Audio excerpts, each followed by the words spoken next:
Bé, a mi em sap particularment greu que se'ns retregui que hem treballat poc quan fa mesos que estem treballant dia sí dia també en aquest projecte de millora i quan a darrere hi ha la implicació, l'esforç titànic dels serveis tècnics d'aquesta casa que hi han dedicat moltíssimes hores per enllestir-ho tot, per tenir-ho tot a punt, perquè els van manifestar que era una prioritat del nostre govern i han deixat de banda tot d'altres projectes per centrar-se només en aquest, per poder-ho dur avui a aquest ple extraordinari i que fos possible i fos factible dotar els nostres avis d'aquesta futura residència. I em sap molt de greu que tantes hores d'esforç, de treball, de feina ingent, de trucades, d'anar amunt i avall per tenir-ho tot a punt, vostès ara es limitin a tombar-ho per absoluta frivolització política. Em sembla absolutament, i els hi dic així mateix, repugnant.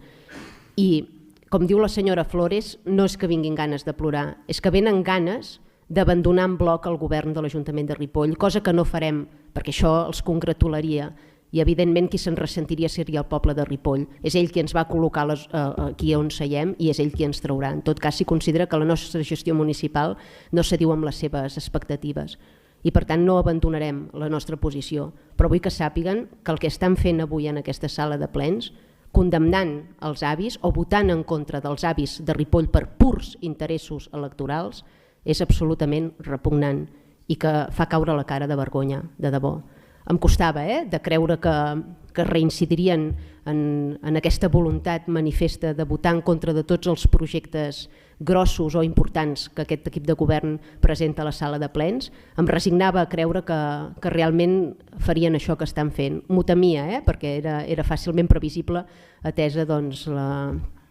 el rodatge que ja estem portant aquests 2 anys i mig. Però em sembla absolutament increïble. He fet mans i mànigues per aprovar avui aquest projecte, els he trucat personalment, els he convocat, se'ls ha dit que vinguin qualsevol dia, caps de setmana inclosos, se'ls ha demanat què veien que impossibilités el vot a favor per mirar de reconduir-ho i de consensuar un posicionament. Vostès s'hi han negat, fins i tot en aquesta reunió que hem mantingut mitja hora abans s'han guardat les cartes sense dir-nos explícitament quin seria el seu vot en aquesta sala de plens, prioritzant clarament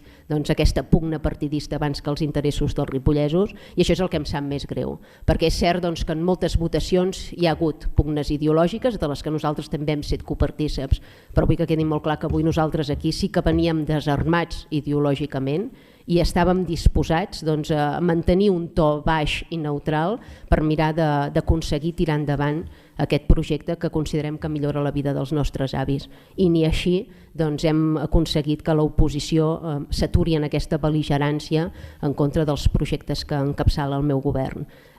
Si he de demanar disculpes als ripollesos per la part que em toca, ho faré sense complexos, però vull que se sàpiga que aquest equip de govern el que ha procurat en tot moment és cenyir-se al seu programa electoral i prioritzar els drets i interessos de la nostra gent gran i que penso que modestament i humilment hem complert amb aquest objectiu. Altra cosa és que no ens hagi set possible materialitzar-ho per culpa d'aquesta oposició que no admet que aquest equip de govern pugui aportar propostes beneficioses pel poble i pugui sortir-se'n. I sincerament demano als ripollesos que entenguin que no disposem de majoria absoluta per tirar endavant aquest projecte i que avui del que es desprèn de les diferents intervencions dels grups municipals no aconseguirem els 9 vots que són necessaris. Per tant, els avis continuaran a la mateixa residència amb les mateixes limitacions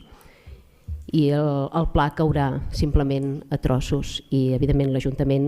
pagarà les conseqüències econòmiques que es deriven d'aquesta bel·ligerància de l'oposició. Només per donar una dada perquè s'entengui l'abast d'aquesta visceralitat que hi ha en l'oposició que els mena a prendre decisions absolutament errònies. La senyora Llimós diu quines conseqüències econòmiques tindrà si tirem endavant aquest projecte i falla alguna cosa. Les conseqüències econòmiques, en el pitjor dels casos, tal com ja hem manifestat, era que l'Ajuntament hauria de fer una aportació anual durant 10 o 15 anys de 240.000 euros, que és el que ja estem de fet aportant a la Fundació Guifré. Doncs perquè se'n facin una idea, durant 40 anys, que és el que hagués durat aquesta sessió si haguéssim pogut tirar-la endavant,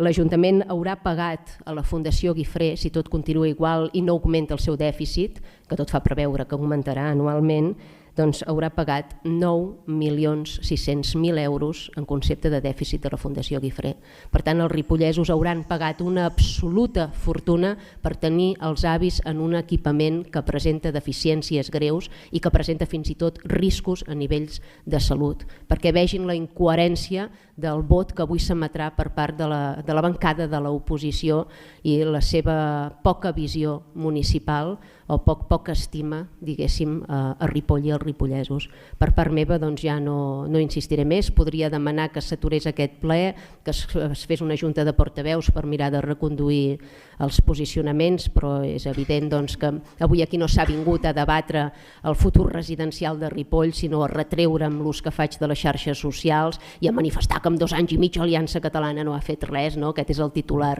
que venen a la premsa local i que la premsa local evidentment compra, àvida, no? De que caigui aquest govern i puguin recuperar els 50.000 euros de diner públic que obtenien dels anteriors mandats. No entrarem més en aquest joc, nosaltres hem batallat fins al darrer moment, hem fet tot el que hem pogut per tirar endavant aquest projecte i això vull que quedi molt clar de cara als ripollesos, i si mai aquest govern doncs, torna a ser escollit i ho fa per una majoria més àmplia, doncs mirarem de reemprendre aquest projecte com sigui, com puguem, perquè creiem que els nostres avis realment s'ho mereixen. Moltes gràcies.